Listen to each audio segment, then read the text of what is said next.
return to open session. So moved. Yes. Second? Second. Mr. Pappas? Yes. Mr. Girth? Yes. Mr. Yes, Jackson? thank you. Welcome to the June 25th, 2015 meeting of the Anderson Township Board of Township Trustees. Would ask that you join us in the most important thing we're going to do today, and that's the Pledge of Allegiance. I pledge allegiance to the flag of the United States of America and to the republic for which it stands, one nation, under God, indivisible, with liberty and justice for all. If you'd stay standing for just a second.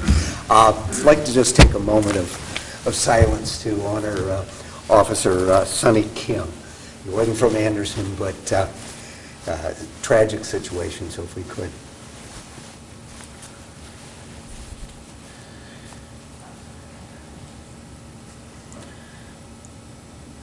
Thank you.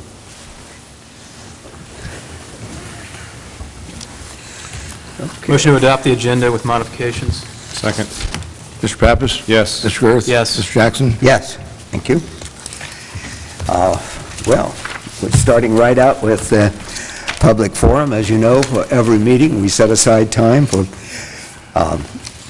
citizens who wish to come forward and address the board. We ask you to limit your comments to a maximum of 5 minutes. And we do ask that you state your name and address for the record. So anyone who wishes to address this board, please come forward. Or if you prefer, we're easy. How did I know Mr. Drake was going to come forward? It's amazing. A lucky guess.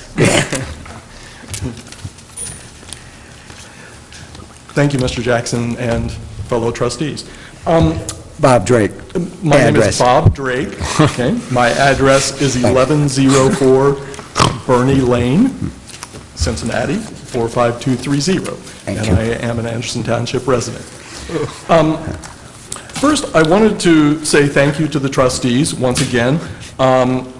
Because of your attention and I believe the pressure applied by the trustees, you have saved property tax payers in Anderson Township $11,635,285. I'm sure you know the reason for that savings, but I'll say it for the public record. A couple months ago, the Anderson Township Park Board approved a property tax levy that would have raised $24,495,340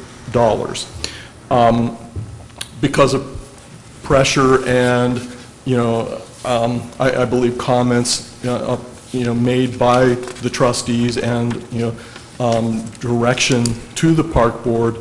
They have since modified that levy. As of Tuesday, they approved a much lower levy, almost half, of what they initially proposed.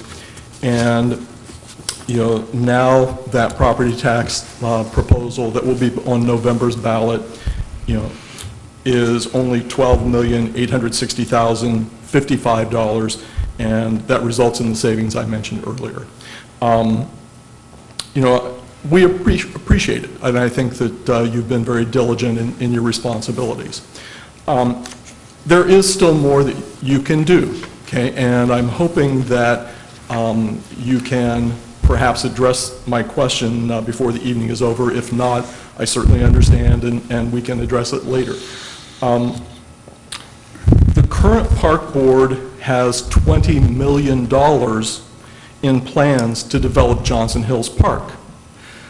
The vast majority of that money is a waste, and it's for plans that are unwanted by the public. Mr. Girth has attended, a couple of meetings when we've discussed some of those plans and the costs involved.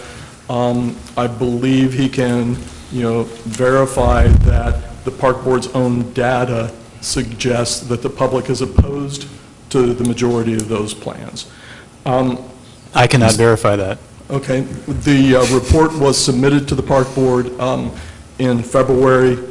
You certainly were there at that time. Perhaps you didn't have That I a chance can to verify. see the report that was submitted to that. But if you would like, I would be delighted to send you a copy of the report analyzing the park board's data, okay, regarding those plans. The park board has not changed their plans, since February. Indeed, they've actually added to those plans rather than retract a single feature of those plans where a standing room only crowd, in addition to their own data, voiced opposition to those plans. Okay. Since the trustees no longer approve park board levies, unfortunately, okay, I think that it's important to select park board members carefully, and I'm sure you feel the same way. Okay. We need park board members who listen and accept public input, okay, regarding their plans. Okay. I know that at the May meeting, you indicated you were considering applications and that you hoped to have an opportunity to review those during the month of May and make a decision for, new park board members. 2 of the current park board members' terms expired in May, and I'm curious to know if you've yet had a chance to consider the applications and make recommendations for new park board members. I'm hoping that you have, and if not, obviously I'll do my best to return next month and ask the same question. But we appreciate your consideration and, very much do appreciate the fact that you've already saved taxpayers, considerable amount of money. We hope that you will continue to do that in selecting park board members who will listen to the public and, consider their input before planning to waste an additional $20 million in park board revenue. To put that figure in perspective, if I may, okay, $1.5 million would build a brand new entrance, okay, and, pave that entrance, add restrooms and drinking fountains to the park. That's $1.5 million. An additional $18.5 million, it's hard to imagine what features they could add that are wanted by the public, and I'm hoping that your next appointments to the park board will, consider those facts and the beliefs of the public. Thank you, Bob. Yeah. I would tell you, Bob, that the deadline was May 31st. Applicants applied. I think they're going to be, there were 8, if I remember, and they will be interviewed in the near future, and a decision will be made. So, and included, of course, are the 2 with the expired terms, and they have reapplied. So that's where we are. Thank you. Anyone else wish to address this board? Come on. Anybody? Please. Anyone? Anyone? Come on, Greg. Come on, Greg. Greg, you You were can gonna say come up. something. Say something nice. Told you you wouldn't. Yeah. Anyone else? You sure? Don't want to shut it down, but if not, we'll close the public forum portion of the meeting. Move forward to trustees' comments. We'll go in inverse order of age. I don't even know what that means. Okay, you want to go first? I'll be happy to go first. First of all, I would like to thank here tonight both our Township Administrator, Vicki, and my fellow trustee, Josh Girth, for their good work up in Columbus regarding the Racino funding.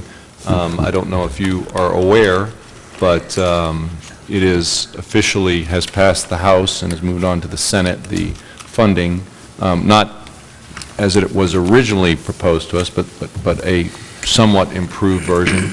And they took their time and they went up to Columbus and made a presentation to the governor's staff, and let's hope that if it gets through the Senate, that it will receive the governor's signature, because there are, although we truly appreciate Belterra being here, and we like them as a resident of the township, corporate resident, I will say there are costs involved with the Racino that, we should be getting some of that money for. We're not looking for anything that wasn't originally promised. We're just looking for some restitution for our increased costs. So the public may not be aware of the hard work that both Josh and Vicki did by driving up there and presenting to the governor's aide. So thank you.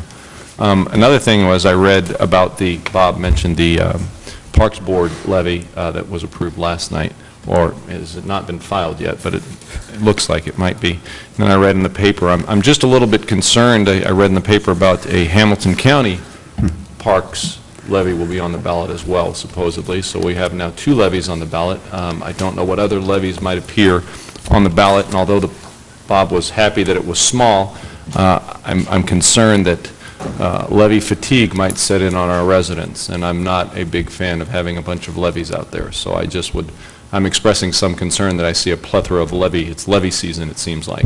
So I'm a bit concerned when you start nickel and diming and add them up, it does add up quickly. So those are my 2 comments. I'm done. Thank you. Mr. Garth? Does this mean I'm older than him? I couldn't figure it He out. changed the order I want to echo Andrew's comments alphabetically by middle initial.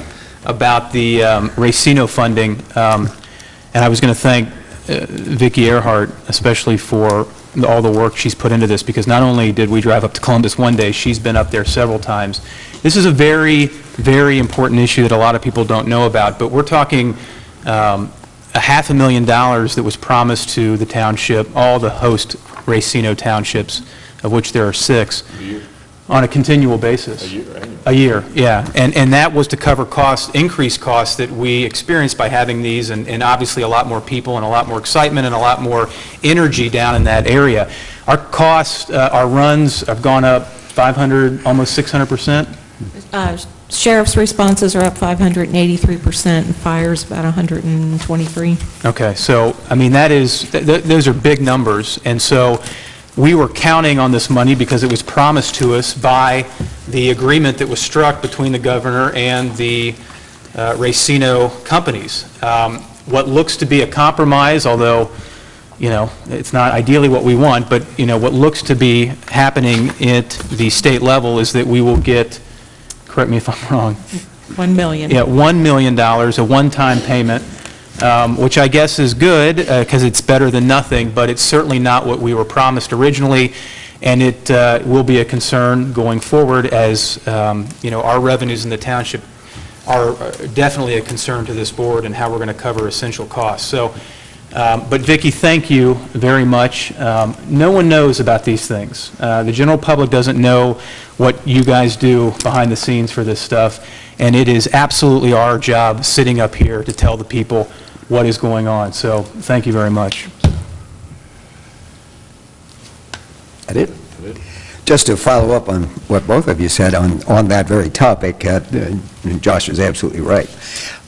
This had nothing to do with Belterra whatsoever. Had to do with the fact that the legislation, they anticipated we were going to have these costs, and they wrote a very poorly written legislation when they introduced them. They were so interested in saving the horse racing industry that they slopped this thing together, left it up to the governor. The biggest part of the problem is the governor doesn't understand townships.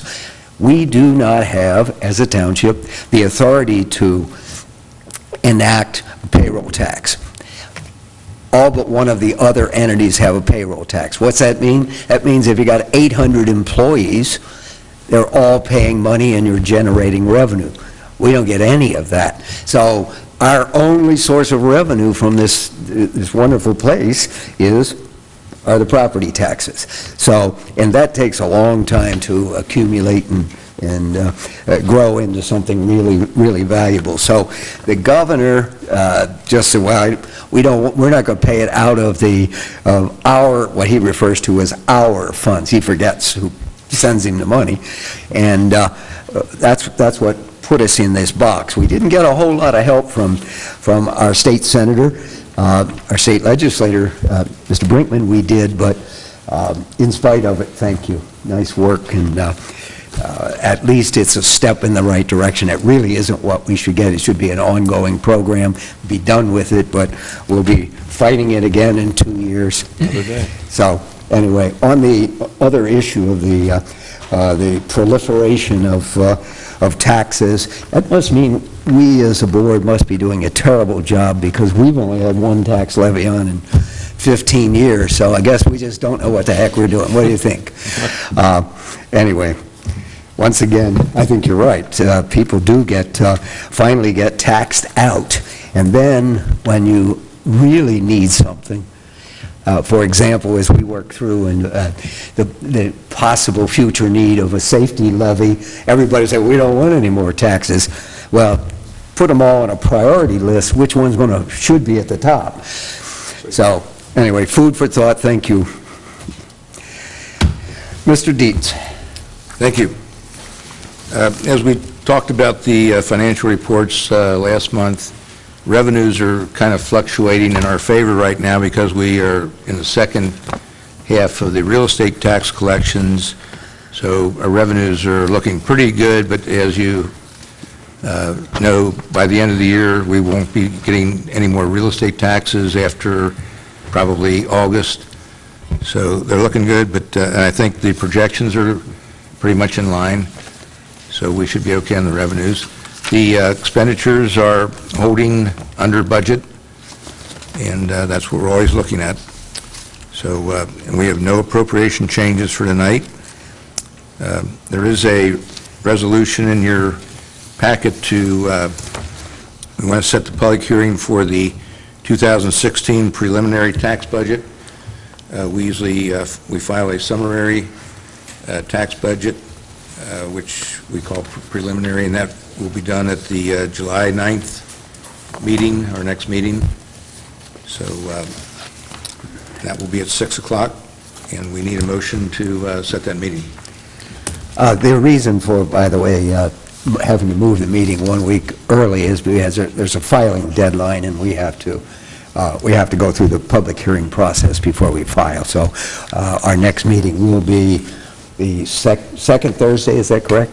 Rather than the third. And as we always say, we're working 6 months ahead of the beginning of 2016, and we're 18 months before the end of 2016. So truly a convoluted but we're going to keep process. tweaking it as we go along until we have to pass our permanent budget at the end of March of next year. So, Do we have a motion here? I move to set a public hearing for Anderson Township's 2015 preliminary tax budget for Thursday, July 9th, 2015, beginning at 6 p.m. at Anderson Center. Second. Discussion? Mr. Pappas? Yes. Mr. Girth? Yes. Mr. Jackson? Yes. Thank you. We have 3 sets of minutes. We're going to combine 2 of them. We have a motion. I move to approve the minutes from April 16th, 2015, and May 21st, 2015. Second. Mr. Pappas? Yes. Mr. Girth? Yes. Mr. Jackson? Yes. And make a motion to approve the minutes from May 7th, 2015. Second.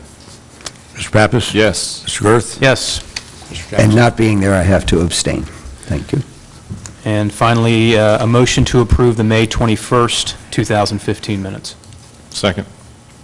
Mr. Pappas? Yes. Mr. Girth? Yes. Mr. Jackson? Yes. Okay. Law Director, Margaret Comey? No report. No report. Thank you, dear. P and Z. Oh, yeah. Good evening. We have one item under our agenda tonight for your consideration. This is a resolution before you to determine nuisance on a property.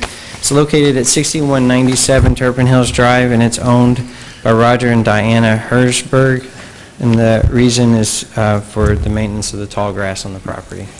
This is the 3rd year in a row that we've had to pass this resolution. My understanding is listed for a sheriff's sale in November, by the way. That's correct, right. Which We is were able interesting. to track down the financial institute that's servicing the loan, and they said they were taking care of the problem, but we haven't seen that action just yet. And the servicing agent is in Mumbai, right? Yes, that's correct. Wonderful. We can call him anytime we want. Do we have a motion? I move to adopt a resolution determining existence of nuisance on land owned by Roger and Deanna Herzenberg, located at 6197 Turpin Hills Drive in Anderson Township, and providing for notice and remediation. Second. Discussion? Mr. Pappas? Yes. Mr. Girth? Yes. Mr. Jackson? Yes, thank you. Where is Thank you, Paul. All right, thank you. Thanks, Paul. Where is Mumbai? It's in India. Used to be Bombay, right? Yeah, changed the true? name. Wow. Wonder if the people who live there know they changed it. The Sheriff's Office, Lieutenant Matt Guy. Thank you. You were at the... At the visitation today? Wonderful. Thank you. Thanks, Matt. Public Works Department, Richard Shelley. Okay. Mark? Oh, he is going to say something. Yes, just found out recently, just wanted to announce that we received a $3,500 grant from the Ohio Department of Public Safety.